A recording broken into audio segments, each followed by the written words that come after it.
શું તમે અને તમારો સપોર્ટ પર્સન કોઈ બી હોઈ શકે, તમારો હસબન્ડ કાં તો પછી તમારો ઇનલો, એ તમારી સાથે લેબરમાં આવવાનું છે, તો તમારે બંને લેબર માટે રેડી છો ખરા? અમારી જોડે એક એવી મસાજની ટેકનિક છે કે that can reduce your pain like significantly. Yes. So જ્યારે લેબરમાં કોન્ટ્રાક્શન આવતા હોય ત્યારે બહુ જ અસહ્ય પેઇન થતું હોય તો આ ટેકનિક શીખી લો અને તમારા સપોર્ટ પર્સનને બી શીખવાડી દો કે કઈ રીતે મસાજ કરવાની. બેક મસાજ જો તમને હેલ્પ કરશે તો એની માટે આજે આપણે અહીંયા એક પીલો યુઝ કરીએ છીએ.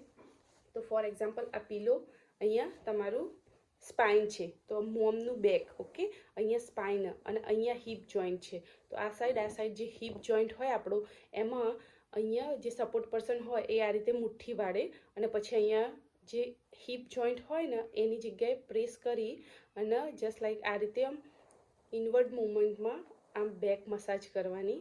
જસ્ટ લાઈક આપણે જે લોટ બાંધતા હોય ને, જે રીતે લોટ ગૂંથતા હોય ને એ રીતે આ રીતે જ્યારે કોન્ટ્રાક્શન આવે ત્યારે મસાજ કરવાથી મોમને બહુ જ હેલ્પ થશે અને પેઇન રિલીફ સારું એવું થઈ જશે એનાથી.